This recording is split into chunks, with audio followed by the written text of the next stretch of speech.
My son mailed me poisoned birthday chocolates for my inheritance, but I gave them to his family instead. They ended up in the hospital, and my grandkids got everything.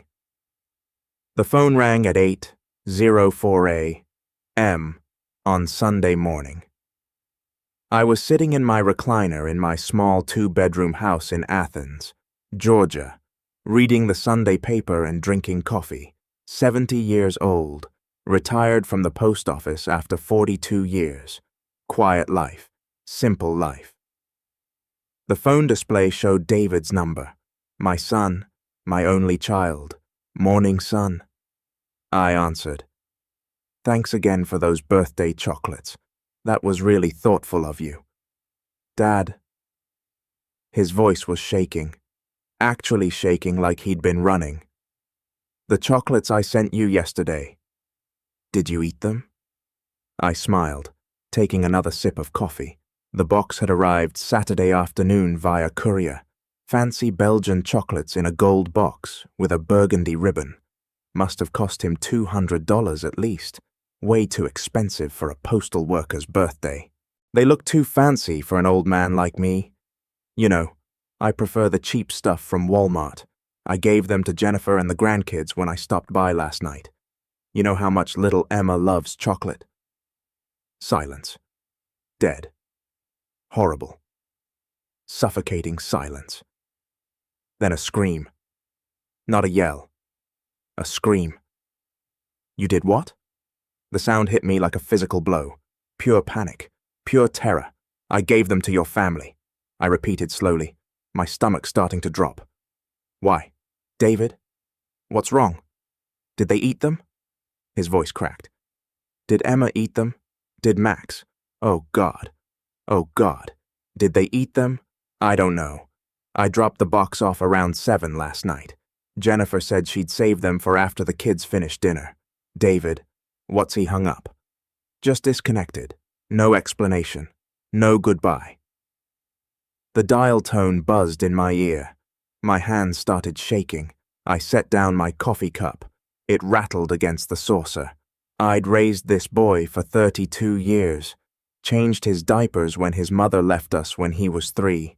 Worked 2 jobs, the post office during the day, stocking shelves at Kroger at night to put him through the University of Georgia, watched him graduate, walked him down the aisle when he married Jennifer 8 years ago, and something in that scream, something primal and desperate and terrified, told me everything I needed to know.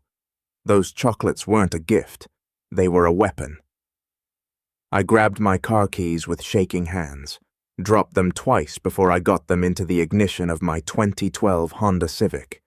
Drove to David's house on Pinewood Drive, 15-minute drive that I made in 8, running 2 red lights and a stop sign. Jennifer's white Toyota Camry was gone from the driveway. I called her cell. It rang 4 times. When she answered, she was crying. Bill, she sobbed. Bill, we're at Athens Regional Hospital. Emma and Max. They ate some of those chocolates you brought over. 3 pieces each before I realized something was wrong. Emma said they tasted weird. Like metal. Like pennies. The doctors are running tests. My blood turned to ice. Actually felt it freeze in my veins. What kind of tests? Poison. They think the chocolates were poisoned. The word didn't make sense. Couldn't make sense. Poison. Bill, I don't understand. Where did you get those chocolates? Who sent them? I couldn't speak. Couldn't form words. Because if I said it out loud, if I told her that her husband, the father of her children, had sent poisoned chocolates to his own father, it would become real. I'm coming. I finally managed. I'm on my way. Bill. Her voice broke completely. Where's David? He's not answering his phone. His office says he called in sick this morning. I need him here. The kids keep asking for their daddy. I'll find him. I said, just take care of the kids. I'll find David. I hung up, sat in my car, and David's empty driveway, stared at the house, the nice house in a good neighborhood. The house with the two-car garage and the fenced backyard and the swing set I'd helped David install 3 years ago.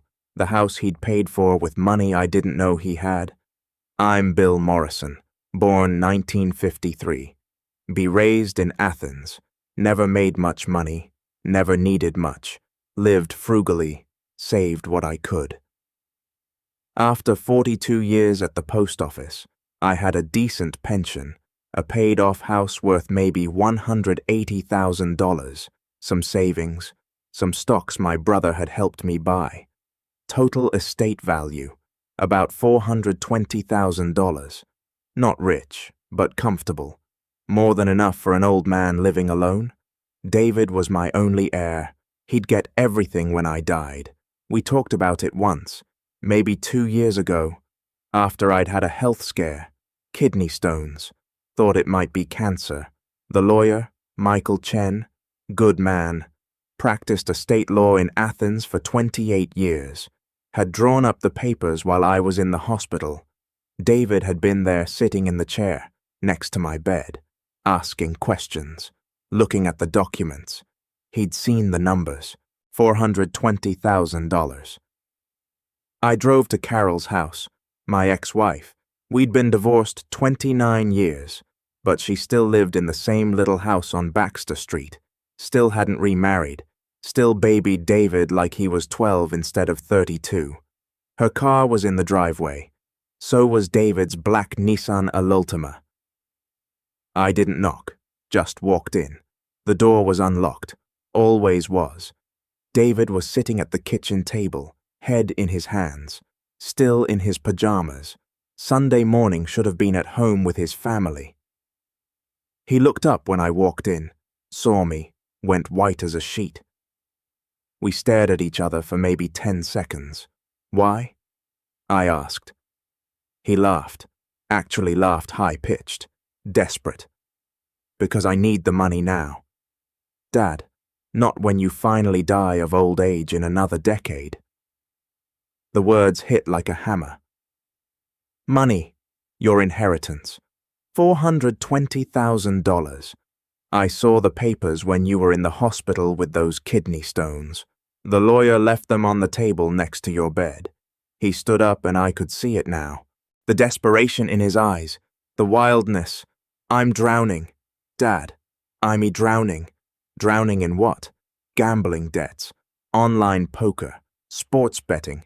I've been doing it for 3 years. I'm down $500,000. The loan sharks. These aren't the kind of guys who negotiate.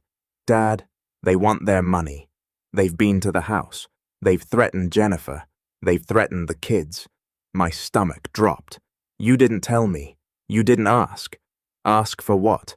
Your little nest egg? That wouldn't even make a dent. He was yelling now, pacing. I mortgaged the house without Jennifer knowing. Took out credit cards in her name. Borrowed from her parents. I'm out of options, so you tried to murder me. He stopped pacing, looked at me, and for a moment, just a moment, I saw something in his eyes. Shame, regret. Then it was gone. It would have been quick. He shouted, "Painless! You're 70 years old. What do you need 400 grand for? To sit in that shitty little house and watch TV? I need it now. I have a family to protect. You almost killed your children." His face twisted. That was your fault. He slammed his fist on the table. A coffee mug jumped. You were supposed to eat them, not share them like some saint. You never eat gifts. You always say they're too fancy. I planned this for weeks. The rage in his voice, the entitlement, the complete absence of remorse. You almost killed Emma and Max, I said quietly. Your own children because you gave them the chocolates. You ruined everything. Carol appeared in the doorway. She'd been listening. Her face was pale, shocked. "David," she whispered. "What have you done? Shut up." "Mom." He didn't even look at her, kept his eyes on me. He deserves this. He's lived his life. He's old. He's got nothing to live for. except watching us struggle. Something broke inside me, not my heart that had already broken when I'd realized what he'd done. Something deeper, the part of me that was his father, the part that had loved him unconditionally for 32 years. That part died right there in Carol's kitchen. "I'm calling the police," I said. "No, you won't." David smirked, actually smirked. "You're too weak. You've always been weak. You've never punished me for anything. Never even spanked me when I was a kid. Remember that? Mum used to beg you to discipline me and you never did." He was right. I had been weak. I'd wanted to be the good parent, the one David loved.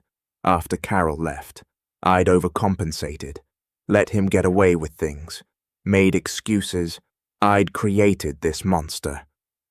"You're right, David," I said calmly. "I have been weak." I turned and walked toward the door. "See, I told you," he yelled after me. "You won't do anything you never do. Go home. Old man, forget this happened. I'll figure out the debt myself." I got in my car, started the engine, sat there for a moment. Then I called my lawyer. "Michael, it's Bill Morrison. I need you to do something for me today. Right now. Bill, it's Sunday morning. I'm at church with my son tried to poison me. He sent me chocolates laced with arsenic for my birthday. I gave them to his children. They're in the hospital right now." Silence. "Then I'm leaving church now." "Where are you?" "I need to hire a private investigator. I need documentation, evidence, everything we can find. And Michael," my voice cracked, "I need to change my will today. I'll make some calls. Meet me at my office in an hour." I drove to Athens Regional Hospital, found Jennifer in the pediatric wing, 4th floor. She was sitting between two beds, Emma on the left, 8 years old, dark hair like her mother, Max on the right, 6 years old, blonde like David had been as a child. Both of them had IVs. Both looked pale, sick. Jennifer stood when she saw me, hugged me tight. She was shaking. "What did the doctor say?" I asked. "They're running toxicology tests, blood work. They keep asking me where the chocolates came from, what brand, whether I noticed anything unusual." She pulled back, looked at me. "Bill, what's going on? Where's David?" I couldn't tell her. Not yet. Not until I knew for sure. "I don't know." I lied. First lie I'd told her in 8 years of knowing her. A doctor appeared. Young woman, maybe 35, white coat, stethoscope around her neck, name tag, Dr. Sarah Chen, pediatric emergency medicine, 8 years experience, Mr. Morrison. "I'm Dr. Chen. I've been treating Emma and Max. What's wrong with them?" She glanced at Jennifer, then at me. "Can we speak privately?" "No," Jennifer said immediately. "Whatever you have to say it in front of me, Doctor." Chen nodded. The toxicology panel came back. Both children tested positive for arsenic trioxide, significant levels. "We've started chelation therapy. That's a treatment that helps remove heavy metals from the bloodstream. They got here quickly enough that the prognosis is good. But what?" My voice sounded hollow. "The concentration in their system suggests a very high dosage in whatever they ingested. If they'd eaten more than 3 pieces each, if an adult had eaten a full serving..." She paused. "It would likely have been fatal." Jennifer made a sound. Not quite a scream. Something worse. "Fatal," she repeated. "Someone tried to kill them. The arsenic was in the chocolates. Doctor," Chen said carefully. "We had the hospital run tests on the remaining pieces from the box. Every single chocolate contains lethal levels of arsenic trioxide. This wasn't accidental contamination. This was deliberate." I sat down hard in one of the waiting room chairs. The police have been notified. Doctor, Chen continued. They'll want to speak with you about where the chocolates came from. There will be an investigation. 2 detectives arrived 20 minutes later. Detective James Rodriguez, Athens Clark County Police, Major Crimes Unit, 16 years on the force. Detective Patricia Morrison, same unit, 12 years experience. They interviewed Jennifer first in a private consultation room. She told them about the chocolates, how I'd brought them over last night, how the kids had eaten them before dinner because they couldn't wait. Then they interviewed me, Mr. Morrison. Where did you obtain the chocolates? Detective Rodriguez asked. Not out. Pen ready. My son sent them for my birthday. They arrived yesterday via courier. Your son, David Morrison, the children's father? Yes, and you gave them to his family. I don't like fancy chocolates. I thought they'd enjoy them more. Rodriguez and Morrison exchanged a look. Mr. Morrison, Morrison said carefully, are you aware that your son called you this morning, that he asked about the chocolates?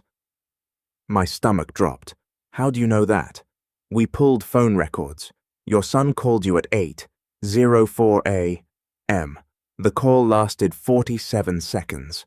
Then he immediately called his wife's cell phone 4 times. She didn't answer because she was already on her way to the hospital. What did your son say on that call? Rodriguez asked. I told them everything. The panic in David's voice. His terror when I said I'd given the chocolates away. Mr. Morrison, I need to ask you something directly. Rodriguez leaned forward. Do you believe your son sent you poisoned chocolates? The room went silent. Even the background hospital noises seemed to fade. Yes, I said. I believe he tried to kill me. Jennifer gasped from the doorway. We all turned. She'd been listening. No, she whispered. No, that's not possible. David wouldn't. I spoke with him this morning. I said, at his mother's house. He confessed. He has gambling debts, $500,000. He needs my inheritance. He said it would have been quick, painless, that I'm old and don't need the money. Jennifer collapsed into a chair, started sobbing, shoulders shaking, hands over her face. He almost killed his own children. I continued, my voice flat, empty, and his only concern was that I'd ruined his plan by giving the chocolates away. Rodriguez stood. We need to bring your son in for questioning. Do you know where he is now? He was at his mother's house, 2847 Baxter Street, Carol Morrison. We'll send units there now. He looked at Jennifer. Mrs. Morrison. I know this is difficult, but we'll need you to come to the station to give a formal statement. I want a divorce, Jennifer said, suddenly looked up at me with red, swollen eyes. Bill, I'm filing for divorce today. I don't care what it takes. I'm taking the kids, and we're leaving. He's never coming near them again. 3 hours later, David was arrested at Carol's house. Attempted murder, 2 counts of child endangerment, possession of a controlled substance. The police found more arsenic trioxide powder hidden in his car. He fought, screamed, claimed I was lying, that I was a senile old man making up stories. Then they played his phone call recording. The 8:04 a.m. call, the one where he'd panicked. They'd subpoenaed it from his cell carrier, his lawyer, court-appointed young guy, fresh out of law school, told him to stop talking. But David couldn't help himself. In the interrogation room, I know, because Rodriguez told me later, David kept insisting it was my fault, that I'd ruined everything by being generous, that I should have eaten the chocolates myself. He never once asked about his children.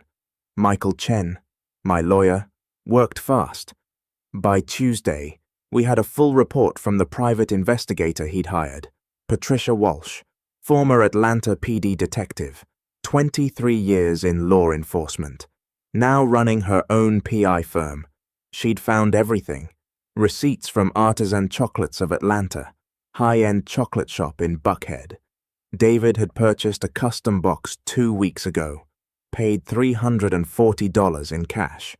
Text messages between David and someone named Rick, discussing solving the problem and making it look natural.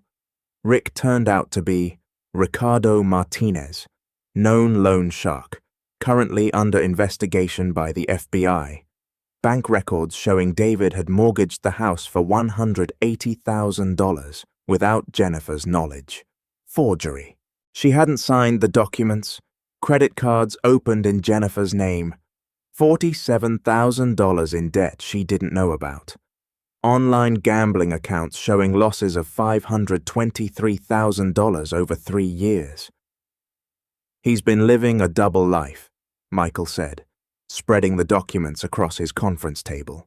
Secret accounts, secret debts, criminal associations. And when it all came crashing down, he decided you were the solution. He's my son. I said. The words felt empty. He stopped being your son when he put arsenic and chocolate and tried to kill you.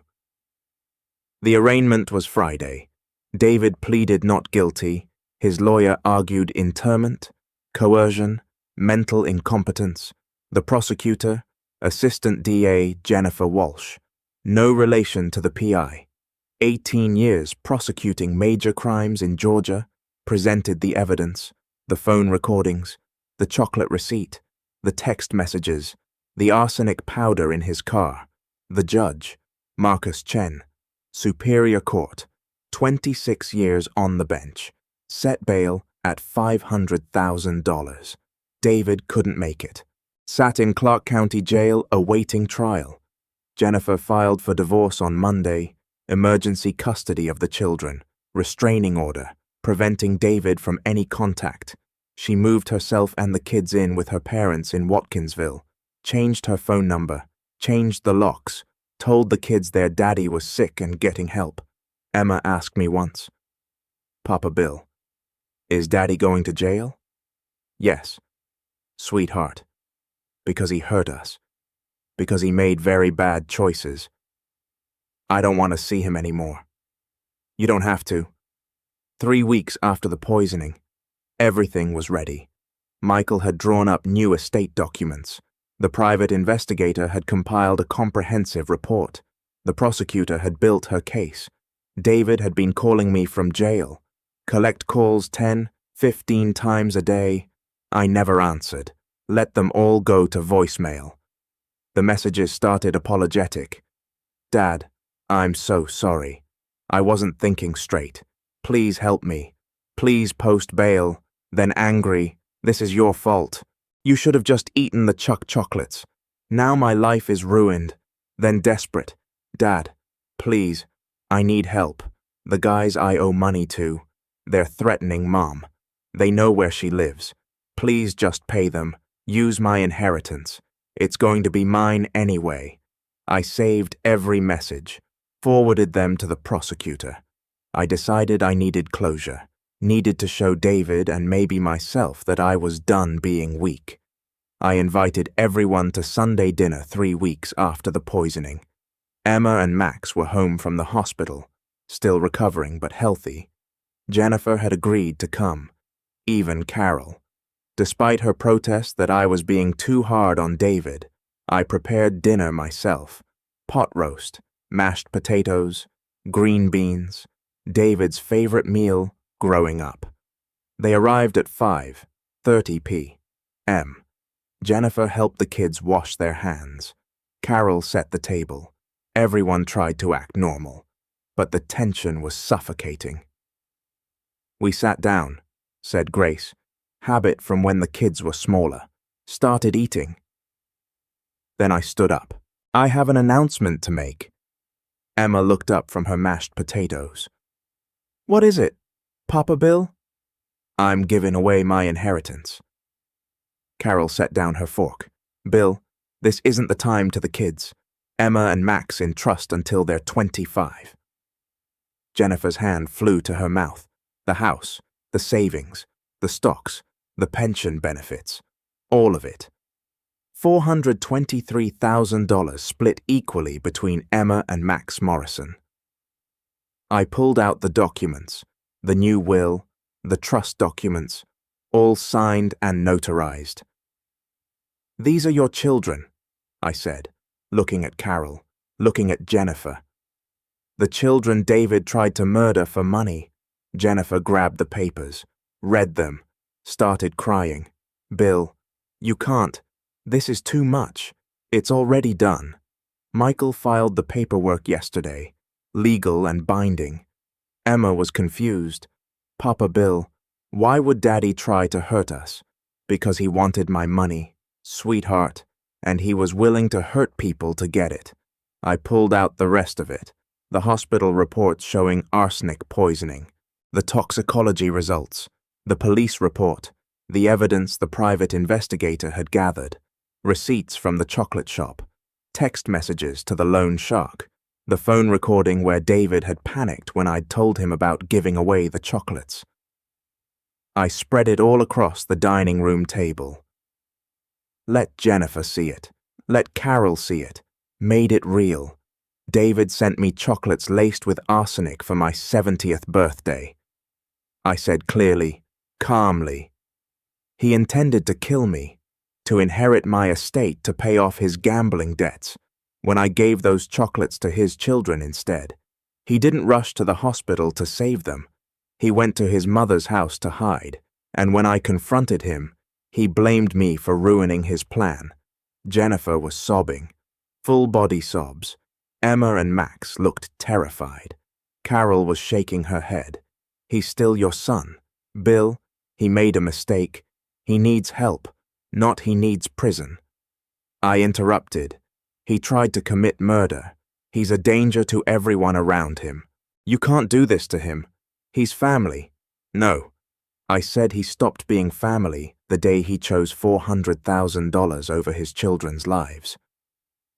The doorbell rang.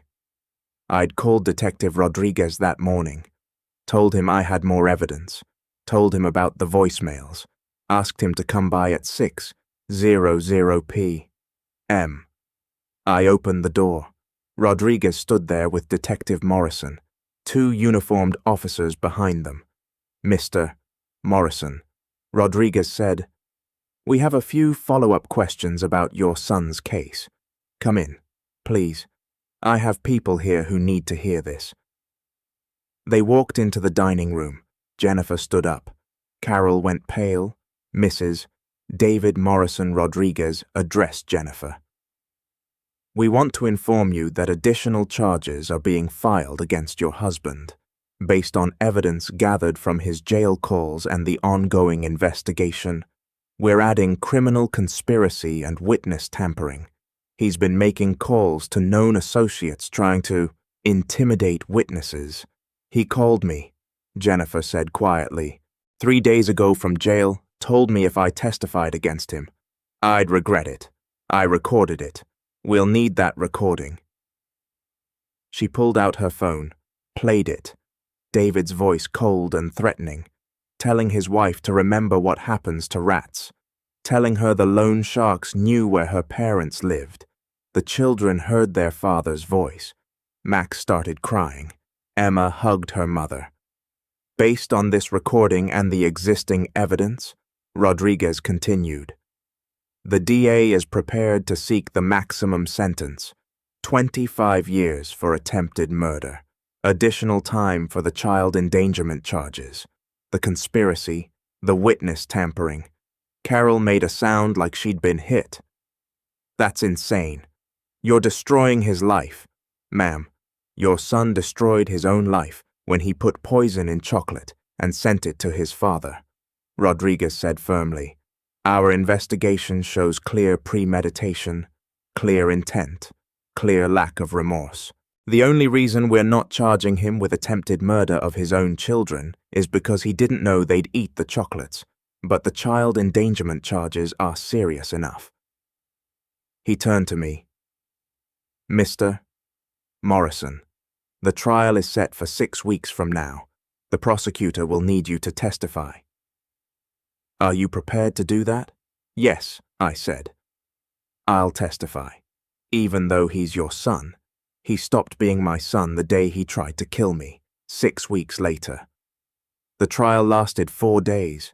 The prosecutor presented overwhelming evidence: the chocolate receipt, the arsenic powder in David's car, the text messages, the phone recordings, my testimony, Jennifer's testimony, the hospital records showing Emma and Max had been poisoned. David's lawyer tried to argue temporary insanity, tried to claim the gambling addiction had made him desperate, tried to paint him as a victim of predatory lenders. The jury didn't buy it, deliberated for 3 hours, guilty on all counts. The sentencing hearing was 2 weeks later. Judge Chen looked at David with pure disgust. Mr. Morrison, you attempted to murder your own father for money. When that plan failed and your children were poisoned instead, you showed no remorse, no concern for their welfare, only anger that your plan had been disrupted. You are a danger to society and to your own family. He sentenced David to 20 years in prison for attempted murder, an additional 5 years for child endangerment, to run consecutively, 25 years total. David would be 57 years old when he got out. His children would be adults. His wife would have moved on. His life would be over as they let him away in handcuffs. David looked at me one last time. I hope you're happy, he said, voice flat, empty. I'm not happy, I told him, but your children are safe, and they'll have money for college when they turn 25. Money you tried to steal, that's justice. They'll forget about me, probably, but they'll remember what you did, and they'll never let anyone hurt them for money again. The guards took him away. I walked out of that courtroom with Jennifer beside me. She'd remarried. Nice guy, accountant, good with the kids. Emma and Max called him Dad now, called me Papa Bill. We drove to my house, the house I'd almost died in, the house that was now in a trust for the grandchildren. I'd be allowed to live there until I died. Then it would belong to Emma and Max, along with everything else I'd saved for 42 years. Not much, not compared to the wealth some people had, but enough to send 2 kids to college, enough to give them a start in life. Carol called me that night. I hope you're satisfied.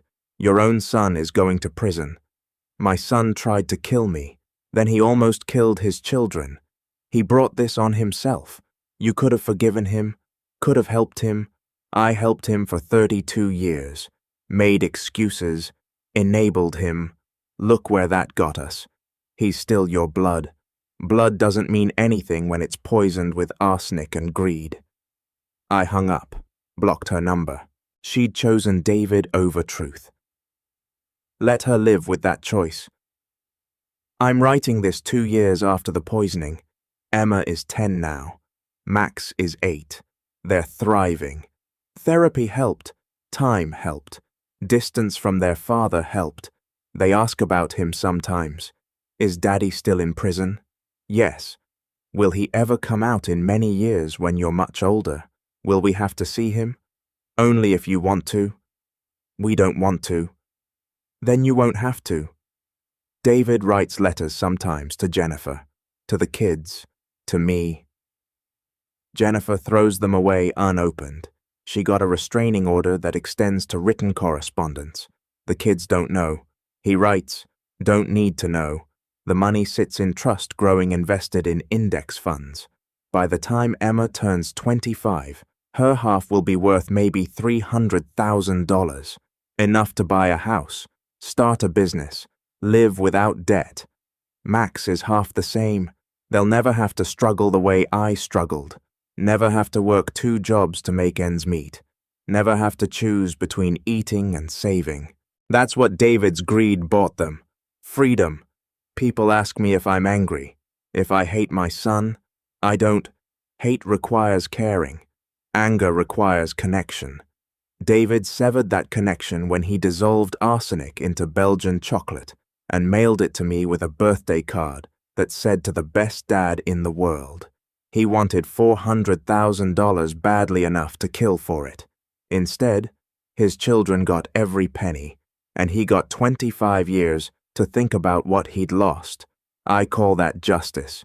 He said, I was too weak to punish him, too soft to stand up for myself, too pathetic to fight back. He was right about who I'd been, but he forgot that even weak men have limits, and when you cross them, when you poison your own father and accidentally poison your own children, weakness becomes something else, becomes strength, becomes justice, becomes a 70-year-old postal worker standing in a courtroom and watching his son go to prison. David wanted my inheritance so badly, he was willing to kill for it. Now his children have it all, and he'll never touch a single dollar. The boy I raised died the day he chose money over his children's lives.